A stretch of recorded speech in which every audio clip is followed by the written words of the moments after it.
శ్రీమాత్రే నమః. మనం నిత్యం దీపారాధన చేస్తూ ఉంటాము. కానీ దేవుడి పటాలు ఎన్ని రోజులకు ఒకసారి శుభ్రం చేసుకోవాలి అనే సందేహం అందరిలోనూ ఉంటుందండి. ఇక మనలో చాలా మందికి దేవుడికి పూజలు చేస్తూ ఉంటాము. దేవుని చల్లని చూపు మన కుటుంబం పైన ఉండాలని, కుటుంబం ఎలాంటి కష్టాలు ఏర్పడకుండా ఇల్లంతా సుఖ సంతోషాలతో నిండిపోవాలని దేవుణ్ణి స్మరిస్తూ పూజలు చేస్తూ ఉంటాము. అయితే దేవుని చల్లని చూపు మీ ఇంటిపై పడాలంటే మీ పూజకు ఫలితం ఉండాలి. పూజకు ఫలితం దక్కాలంటే ఎంతో పవిత్రమైన పూజ గదిని శుభ్రంగా ఉంచుకోవాలి. అయితే మనలో చాలా మంది పూజా గదిలో ఎన్నో వస్తువులు పెడుతూ ఉంటారు. పూజా గదిలో అనవసరమైన వస్తువులు పెడితే మీ పూజలకు ఫలితం దక్కదు. అలాగే కొన్ని ముఖ్యమైన వారాల్లోనే పూజ గదిని శుభ్రం చేసుకోవాలి. ఎప్పుడు పడితే అప్పుడు పూజా గదిని శుభ్రం చేస్తే ఎలాంటి ప్రయోజనం ఉండదు. కాబట్టి మీరు చేసే పూజలకు సరైన పుణ్య ఫలితం దక్కాలంటే పూజ గదిని ఎన్ని రోజులకు ఒకసారి శుభ్రం చేసుకోవాలి, పూజ గదిలో ఉండే దేవుని పటాలు ఏ దిక్కులో ఉండాలి, ఇలా ఎన్నో అద్భుతమైన విషయాల గురించి ఈ వీడియోలో తెలుసుకుందాము. ముందుగా ఈ వీడియోకి లైక్ చేసి శ్రీమాత్రే నమః అని కామెంట్ చేయండి. ప్రతి వారానికి ఒకసారి లేదా 2 సార్లు మీ పూజ గదిని ఖచ్చితంగా శుభ్రం చేసుకోవాలి. పూజ గదిని శుభ్రం చేయాలంటే గురువారం కానీ శనివారం కానీ శుభ్రం చేసుకోవాలి. ఈ 2 రోజుల్లోనే మీ పూజ గదిని శుభ్రం చేసుకోవాలి. అయితే పూజ గదిని శుభ్రం చేయాలంటే పొరపాటున కూడా మంగళవారం మరియు శుక్రవారం రోజుల్లో శుభ్రం చేయకూడదు. అలాగే పండుగ రోజుల్లో తప్పనిసరిగా పూజ గదిని శుభ్రం చేసుకోవాలి. మంగళవారం లేదా శుక్రవారం రోజుల్లో ఏదైనా పండుగ వస్తే దానికి ముందు రోజు పూజ గదిని శుభ్రం చేసుకోవచ్చు. అలాగే అమావాస్య నాడు పొరపాటున కూడా పూజ గదిలో శుభ్రం చేయకూడదు. కానీ అమావాస్య పూర్తయిన తర్వాత మాత్రం ఖచ్చితంగా పూజ గదిని శుభ్రం చేసుకోవాలి. అలాగే ఏకాదశి మరియు ద్వాదశి తిథుల్లో పూజ గదిని శుభ్రం చేయకూడదు. వాస్తు ప్రకారం పూజ గదిలో ఉండే దేవుని చిత్రపటాలు ఎక్కువగా ఉంచకూడదు. పూజ గదిలో దేవుడి చిత్రపటాలు ఎక్కువగా ఉంటే మీ ఇంటికి వాస్తు దోషం ఏర్పడుతుంది. అలాగే పూజ గదిలో శివలింగం ఉండకూడదని చాలా మంది చెబుతూ ఉంటారు. అయితే పూజ గదిలో శివలింగం పెట్టలేని వారు తులసి కోటలో శివలింగాన్ని పెట్టుకోవచ్చు. ప్రతిరోజు నీటితో శివలింగానికి అభిషేకం చేసి ఒక చిన్న బెల్లం ముక్కను నైవేద్యంగా సమర్పించిన ఆ శివయ్య వెంటనే అనుగ్రహిస్తాడు. పూజ గది శుభ్రంగా ఉంటేనే దేవతలు మీ ఇంట్లోకి అడుగు పెడతారు. అయితే పూజ గదిని శుభ్రం చేసేటప్పుడు చీపురును అస్సలు ఉపయోగించకూడదు. పూజ గదిని శుభ్రం చేయాలంటే ఒక శుభ్రమైన కాటన్ వస్త్రాన్ని తీసుకొని మీ పూజా గదిని అలాగే దేవుని పటాలను శుభ్రం చేసుకోవాలి.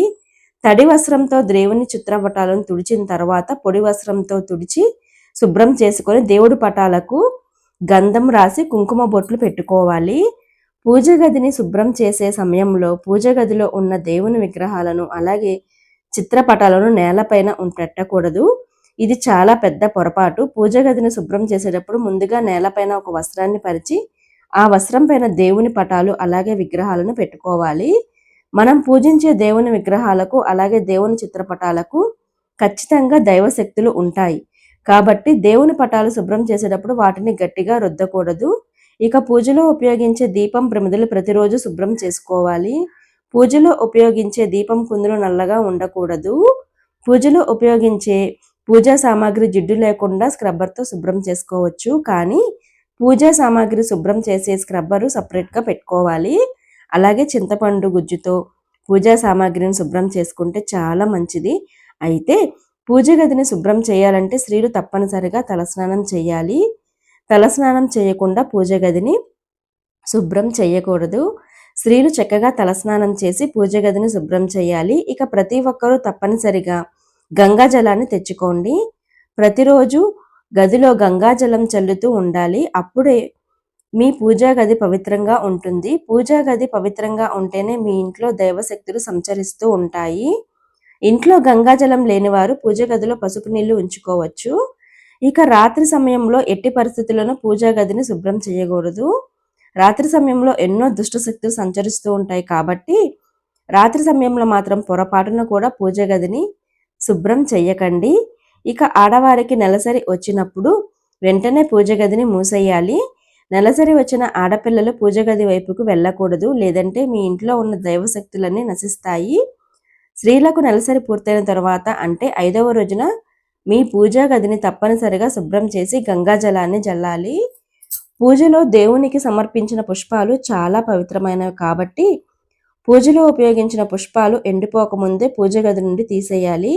ఎండిన పుష్పాలు పూజా గదిలో ఉండకూడదు.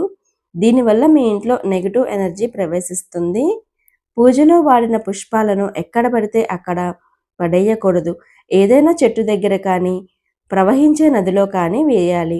అంతేకాని పూజలో ఉపయోగించిన దేవుని పుష్పాలను డస్ట్‌బిన్‌లో పడేయకండి. ఇది మహాపాపంగా పరిగణిస్తారు. పూజ గదిలో దీపం వెలిగించినప్పుడు ఆ దీపం నుండి వచ్చే పొగ వల్ల పూజ గది మొత్తం నలుపు రంగులోకి మారుతుంది. కాబట్టి నల్లటి మసిని ఎప్పటికప్పుడు శుభ్రం చేసుకుంటూ ఉండాలి. ఇక మనలో చాలామంది పూజ గదిలో న్యూస్ పేపర్లు వేస్తూ ఉంటారు. కానీ ఇది చాలా పెద్ద పొరపాటు. న్యూస్ పేపర్‌లో ఎన్నో చెడు వార్తలు ఉంటాయి. కాబట్టి పవిత్రమైన పూజ గదిలో న్యూస్ పేపర్లు వేయకూడదు. న్యూస్ పేపర్లకు బదులుగా ఒక పట్టు వస్త్రాన్ని కానీ, కాటన్ వస్త్రాన్ని కానీ వేసుకోవాలి. ఇక పూజా గదిలో పొరపాటును కూడా ప్లాస్టిక్ వస్తువులను మరియు స్టీల్ వస్తువులను ఉండకూడదు. ఇత్తడి వస్తువులు మరియు రాగి వస్తువులు మాత్రమే పూజ గదిలో ఉండాలి. ఇక పూజ గదిలో ఉండాల్సిన దేవుని చిత్రపటాల గురించి ఇప్పుడు తెలుసుకుందాము. ప్రతి ఒక్కరి పూజా గదిలో తప్పనిసరిగా సీతారాముల చిత్రపటం, శివపార్వతుల కుటుంబంతో ఉన్న చిత్రపటం, అలాగే లక్ష్మీనారాయణుల చిత్రపటం ఉండేలా చూసుకోవాలి. ఆ దేవుళ్ళ పటాలు మీ పూజా గదిలో ఉంటే భార్యాభర్తల మధ్య గొడవలు లేకుండా అన్యోన్యంగా ఉంటారు. అలాగే ప్రతి ఒక్కరి పూజా గదిలో లక్ష్మీదేవి చిత్రపటం ఉండాలి. నిలబడి ఉన్న లక్ష్మీదేవి పూజా గదిలో ఉండకూడదు. కమలంపై కూర్చొని ఉన్న లక్ష్మీదేవి మాత్రమే మీ పూజా గదిలో ఉండాలి. మీ పూజా గదిలో ఉన్న లక్ష్మీదేవికి ఎదురుగా పసుపు కుంకుమలు పెట్టుకోవాలి. అయితే ఉగ్ర రూపంలో ఉన్న కనకదుర్గాదేవి మరియు నరసింహస్వామి చిత్రపటాన్ని పూజా గదిలో ఉంచకూడదు. గోమాతలో 33 కోట్ల మంది దేవతలు నివసిస్తారు. కాబట్టి ప్రతి ఒక్కరి పూజా గదిలో తప్పనిసరిగా ఒక చిన్న గోమాత విగ్రహాన్ని పెట్టుకోండి. పూజ గదిలో గోమాత విగ్రహం ఉంటే 33 కోట్ల మంది దేవతలను పూజించినంత పుణ్య ఫలితం లభిస్తుంది. వాస్తు ప్రకారం మీ పూజ గదిలో ఉన్న శివపార్వతుల చిత్రపటాన్ని ఈశాన్య దిక్కులో పెట్టుకోవాలి. అలాగే గణపతి చిత్రపటాన్ని ఉత్తరముఖంగా పెట్టుకోవాలి. ఆగ్నేయంలో ఆంజనేయ స్వామి చిత్రపటం, వాయు దిశలో సాయిబాబా చిత్రపటం ఉండాలి. ఇంట్లో దీపారాధన చేసేవారు తూర్పు ముఖంగా దేవుణ్ణి పూజించాలి. ఇక మనలో చాలా మంది ఇంటి గుమ్మం బయట దేవుని పటాలు పెట్టుకుంటారు. అయితే ప్రతి ఒక్కరూ తప్పనిసరిగా మీ ఇంటి గుమ్మం ముందు గణపతి చిత్రపటాన్ని పెట్టుకోండి. తద్వారా నిర్దిష్ట సమస్యలు ఏర్పడకుండా ఉంటాయి. అయితే ఇంటి గుమ్మం బయట పొరపాటును కూడా లక్ష్మీదేవి చిత్రపటం ఉండకూడదు. దీనివల్ల మీ ఇంటి సంపాదన నశిస్తుంది. ప్రతి ఒక్కరి పూజ గదిలో తప్పనిసరిగా ఒక చిన్న లక్ష్మీదేవి విగ్రహం ఉండాలి. ప్రతి శుక్రవారం పాలతో లక్ష్మీదేవి విగ్రహాన్ని అభిషేకం చేసి ఆవు నెయ్యితో దీపం వెలిగిస్తే డబ్బు సమస్యలన్నీ వెంటనే తొలగిపోయి మీ ఇల్లంతా కనక వర్షంతో నిండిపోతుంది. అలాగే ప్రతి ఒక్కరి పూజా గదిలో తప్పనిసరిగా అక్షింతలు ఉండాలి. ఇంట్లో పూజ పూర్తయిన తర్వాత దేవునికి నమస్కారం చేసుకొని అక్షంతలు వేసుకుంటే మీ పూజకు రెట్టింపు పుణ్య ఫలితం లభిస్తుంది. దేవతలు సంచరించే పూజా గది చీకటిగా ఉండకూడదు. పూజా గది చీకటిగా ఉంటే మీ ఇంటికి ఎన్నో ఇబ్బందులు ఏర్పడతాయి. కాబట్టి మీ పూజా గదిలోకి వెలుతురు వచ్చేలా చూసుకోండి. లేదా మీ పూజా గదిలో ఒక చిన్న బల్బును ఏర్పాటు చేసుకోండి. అలాగే మీ పూజా గదికి తప్పనిసరిగా తలుపులు ఉండాలి. పూజా గదికి తలుపులు లేకపోతే డోర్ కర్టన్ అయినా ఏర్పాటు చేసుకోండి. శ్రీమాత్రే నమః. ఈ వీడియో మీకు నచ్చినట్లయితే కనుక లైక్ చేసి, షేర్ చేసి, సబ్స్క్రైబ్ చేసుకోండి.